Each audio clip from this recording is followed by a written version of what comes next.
guys, welcome back to the Be That Create That channel. Trienne Topp here, your leadership performance coach. Excited to have you guys here today because we're going to be talking about how employee recognition is not a one size fits all.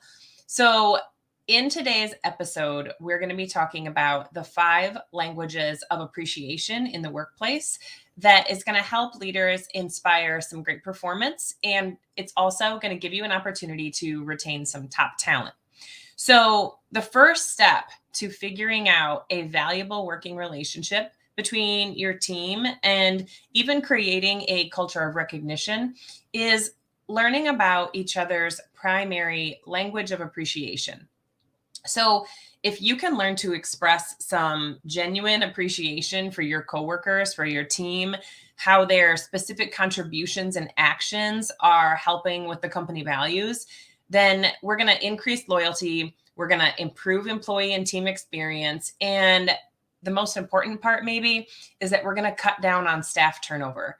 You know, that turnover that there's certain people who we need to promote to a customer, as we used to say, but there's also people who we really want to retain and we want to keep their talent and we want to continue to grow so that we can support them and it's supporting the company.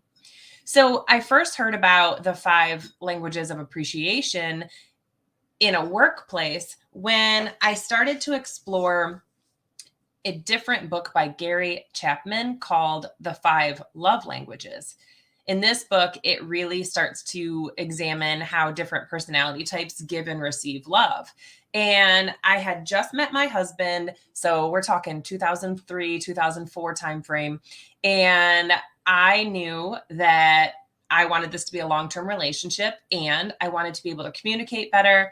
And I wanted to better understand ways to show him that I appreciated him, that I loved him, but I also wanted to share with him the way that I needed it as well.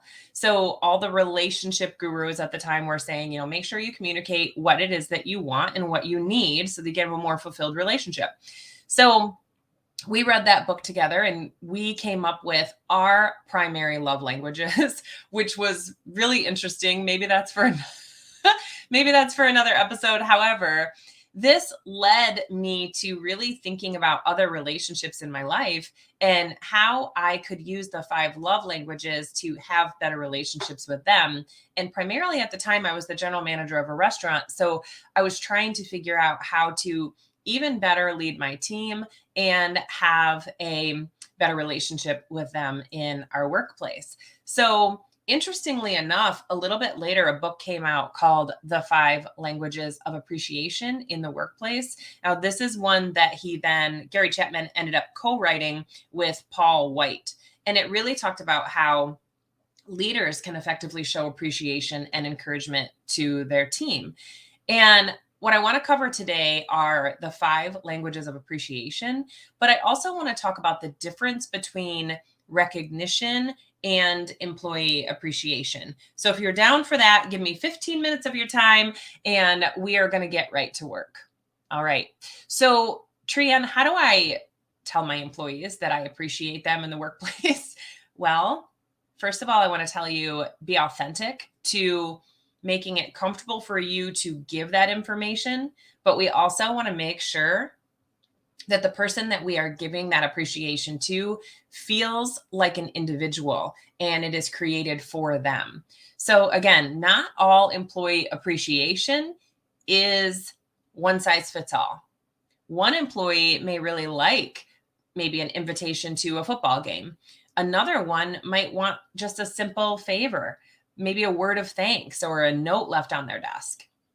So when we think about it, which of the 5 languages of appreciation you choose to express is going to depend on the person you're giving it to, because how is it that they best receive it? Because if I leave a thank you note on somebody's desk and words of affirmation, which is number 1, is not their love language or their language of appreciation, they're going to be like, well, that's nice. But if their language of appreciation is small gifts, if I show up to the office with a favorite drink of theirs or a favorite snack just because, then they are going to feel like I was thinking of them and feel more appreciated. So are you seeing how this works? Okay. So employee recognition versus employee appreciation. So recognition and appreciation can overlap, but they're also not identical. Recognition is typically tied to some sort of performance and can lead to promotions. It can go to pay raises. It can be awards.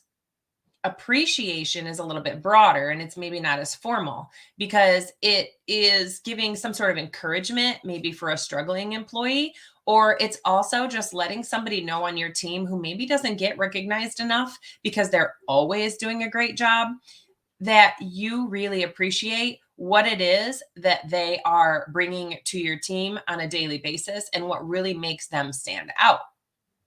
So you can express appreciation for employee that maybe is really embodying those company values on a regular basis, or at a singular time. Maybe they helped with customer service, or they helped with the marketing, or they helped with a great idea for the company to expand.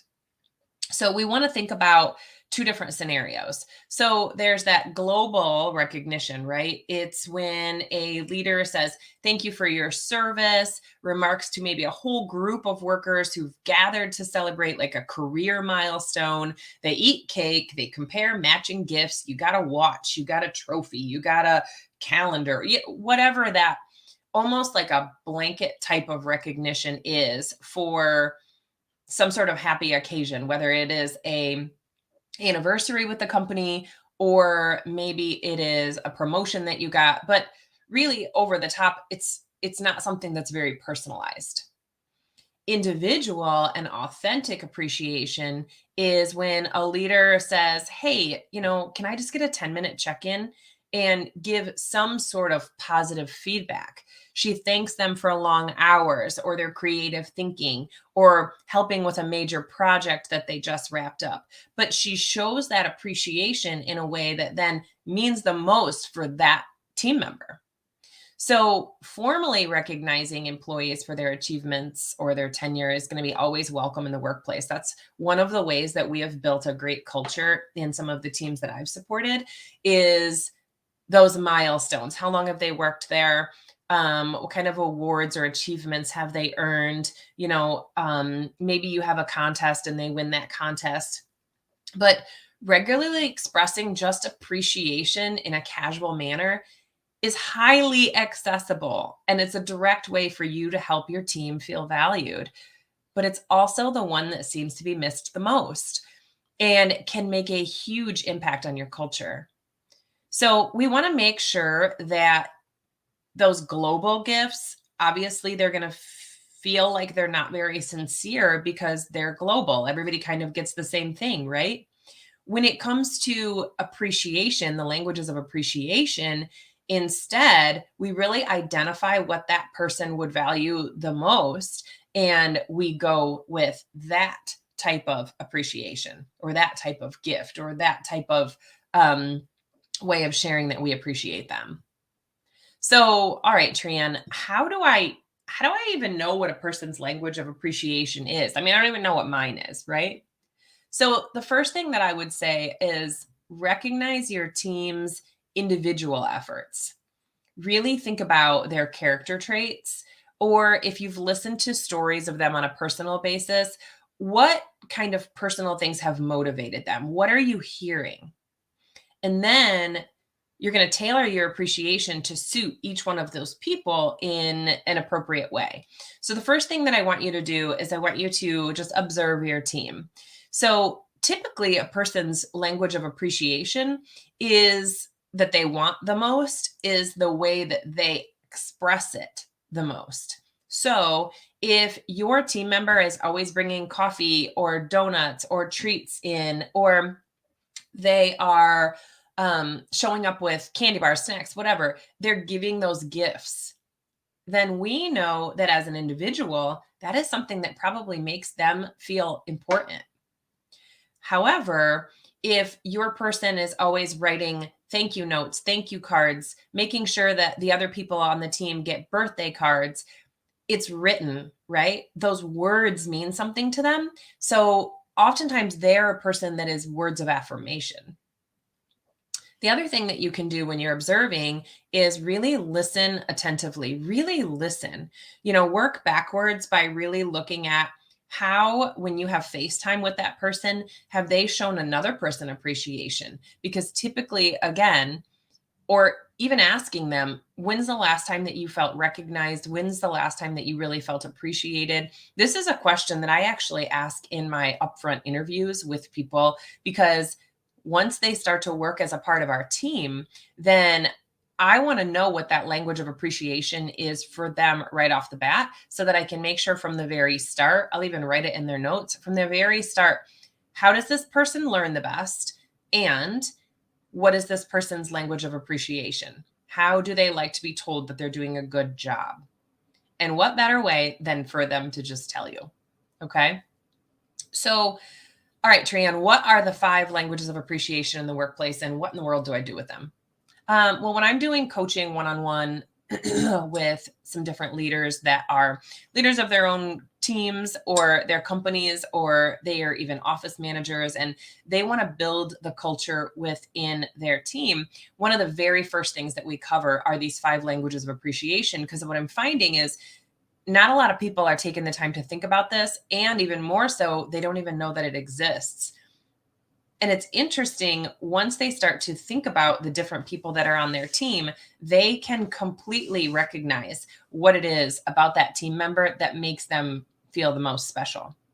So here's your number one.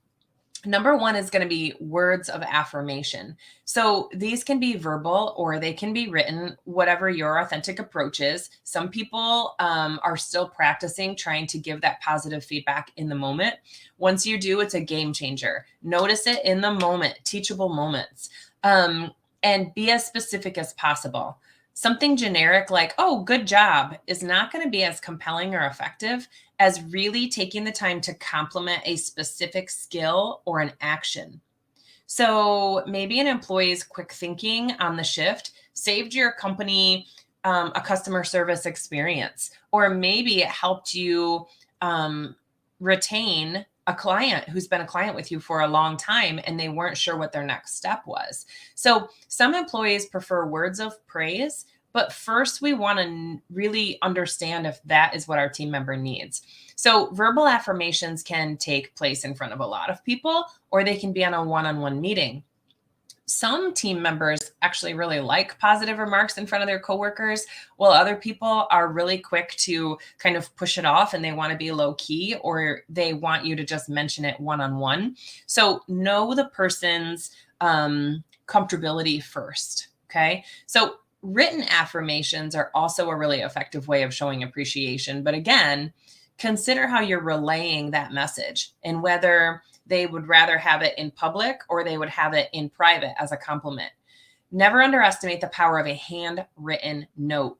This can deliver more impact than any everyday email. Those notes don't even have to be long, just honest and personalized. I actually kept an entire box of notes because I knew at the time I was definitely a words of affirmation. I needed to know that I was doing a good job, that I was contributing to the company in the way that they wanted, and that I was on the right path. Since then, my words of affirmation is not my number one, but for a long time it was. So I would take those notes, those cards, I would hold on to them in a box. And when I felt like, because, raise your hand if you've ever felt this way, but when I really felt as if I was having a hard time, or I was struggling, or I just wasn't at my 100%, I would read through some of those messages, some of those notes, some of those cards, just for the chance to remind myself that I was contributing and I was doing great and I'd done it before and I can do it again. Right. So that was number one, words of affirmation. Number two is quality time. So this means giving a person on your team your undivided attention. Encouraging people can be as straightforward as just showing up for them, really listening, and understanding their feelings.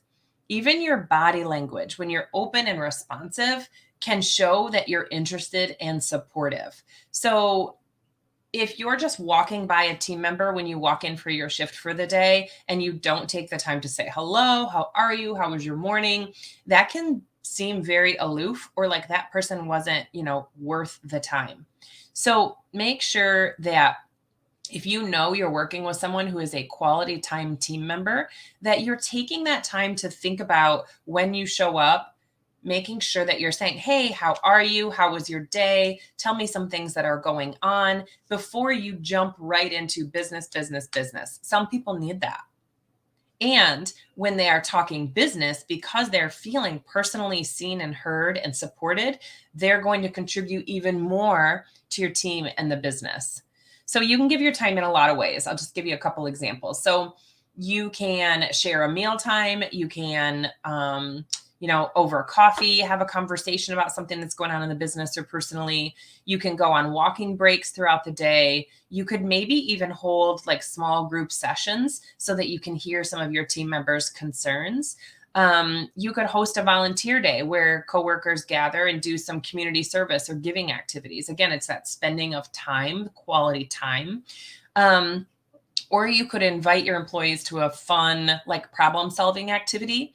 Another thing that I have done for companies are vision board classes or vision board get-togethers. And I've also planned a number of retreats. So those quality time pieces will do miles for your company culture and really bringing them together so they feel like they are a more connected part of the team. All right, number 3 is acts of service. So if you really see a coworker or a team member getting a little stressed under an immense workload, you could offer a coffee. You could offer your assistance. You could offer 5 minutes of your time to help them organize their tasks.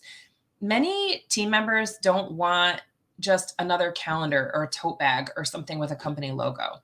They don't want praise either. They simply want to see that others that are working as hard as them are open to pitching in when needed. They really want that, like, I do this, you do this, we do this together type of atmosphere. But first, ask them if they want your help. Don't assume, because we don't want them to feel as if we think that they just can't do it. We may just kind of play detective and see what works. Avoid doing any tasks that give you the limelight. Maybe you could make them some copies, send follow-up emails. Maybe you could schedule a meeting. Maybe you could be the one to help them have a constructive conversation with a team member or another leader that's in your organization. We don't want this acts of service to feel as if this person can't do their job or do their job description. It's a way of saying, hey, I see that you're working really hard, and I want to help take some of these things off of your plate or see if I can offer some sort of assistance. Whatever you do, keep it positive and follow through with what you say you are going to do. So number 4 is gifts. If your team members appreciate a tangible gift, also then make sure that it's personalized for them.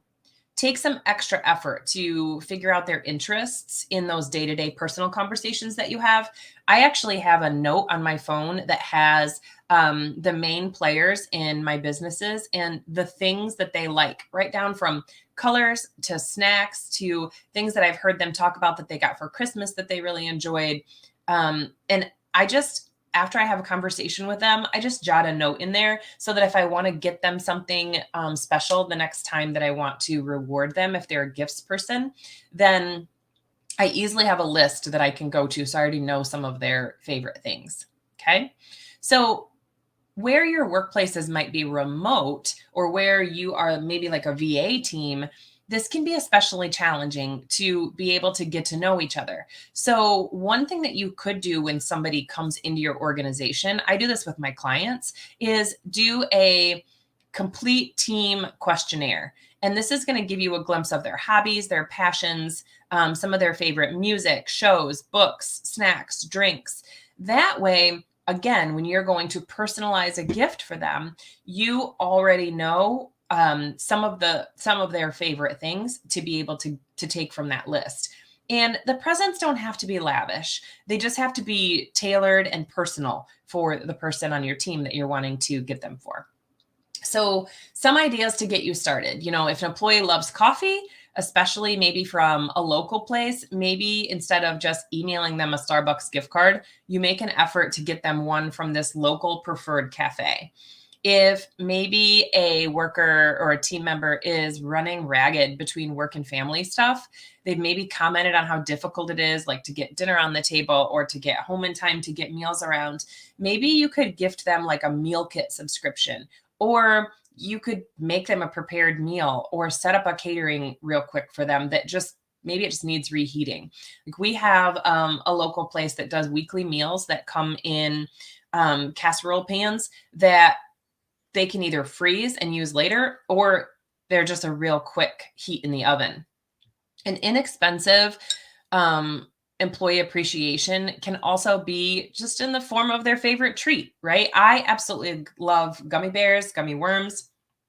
And I'll tell you what, when a team member and Oreos, and I'll tell you what, when a team member wants to show me an appreciation or just show me that they've been thinking of me, that's typically what I get is a bag full of gummy bears. Everybody on my team knows that that is one of my favorite things. All right, number 5, physical touch. So in the 5 love languages, physical touch is obviously a logical, expression between family and friends. But when we think about the 5 languages of appreciation in the workplace, we know that physical touch can be something that we need to be careful of, or we just need to be aware of. So appropriate physical touch in the office depends on your team guidelines and the person who's receiving its own feelings. I mean, I am a hugger. My team knows that I'm a hugger. So when they see me, if they really feel like they need a hug that day and they want a hug, I'm a hugger. That's what I do. However, not everybody is a hugger. A lot of people need that personal space. So I just going to put that down here. Do not touch anyone who does not want to be touched. No exceptions. I had a manager once that I was just having a bad day. At this point, I can't even remember what the situation was, but I do remember his gesture. He came up to me and he said, "Can I hug you?" And I was like, "Yes, you can hug me." I don't even remember what it was about, but his gesture of knowing that that is really what I needed at the time, however, being respectful of my space, really stood out for me. So it's critical to really respect those boundaries. Other forms of physical touch can just be handshakes, fist bumps, high fives. Those are typically acceptable. So showing a genuine appreciation with those just brief, uplifting acts can go a long way. Physical touch shouldn't be the primary way that you show appreciation in the workplace. Just a pat on the shoulder doesn't also have to be forbidden. However, physical touch in the workplace is not typically a person's first language of appreciation, but high fives do go a long way. There's a lot of science behind the high five. In fact, if you listen to Mel Robbins, she has a book called The High Five Habit that I highly recommend, that even talks about how important it is for us to high five ourselves in the mirror. So if you get the chance to get that, I'll actually link that down below in the comments in the show notes. So the 5 love languages of appreciation in the workplace doesn't just apply to leaders and their direct teams. Anyone at any level can express appreciation for their team. Any peer-to-peer appreciation is even going to carry into creating that culture that you really want to have in your company, that is inclusion, support, and those work relationships. I mean, we do spend more time with people at work than we do even with our own families some weeks. So just thinking of ways that you can show appreciation to create a space where people are comfortable, they feel valued, they feel seen, they feel heard, and they're excited to come and have their contributions show up at work every day. So thank you guys so much for joining me today. I hope that you can have even a small takeaway from these 5 languages of appreciation. If this was valuable for you today, go ahead and pass this on to maybe 3 colleagues or 3 other leaders in your life that you know need this. If you're interested in further information on the 5 love languages, there's also a book called The 5 Love Languages for Children, and The 5 Love Languages first book by Gary Chapman is great to use for relationships. Go out there and spread productivity and positivity, and how we can make our workplaces great places to be for our teams ultimately ourselves, and that will carry on to what we are giving to our clients and our customers. Thank you guys again for joining me today on Be That Create That, and we'll talk to you again soon.